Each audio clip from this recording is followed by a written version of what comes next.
So what is the distinctiveness requirement for trademarks? Generally, a trademark is only going to be protectable to the extent that it's distinctive from other marks, that it allows the claimant of the mark to associate it with their brand without confusion from other marks that already exist out there. So there's a scale that the USPTO looks at for determining distinctiveness, and it starts off with arbitrary marks. That is, marks that have no relation to anything in existence, are not associated with the product otherwise in some way, such as, take for example, Bing or Google.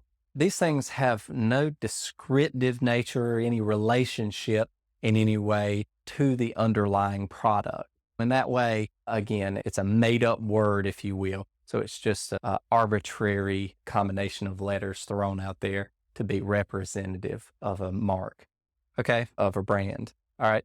The next level of distinctiveness would be a fanciful mark. And this is the attribution of maybe something that's commonly understood or out there in the market, but no one would really associate with this type of product or service. So it still makes it relatively unique to the brand to associate it in that way. Think of Apple computers, for example. Associating the fruit apple with a computing system is really a fanciful way of presenting it, especially with the unique colors that they have.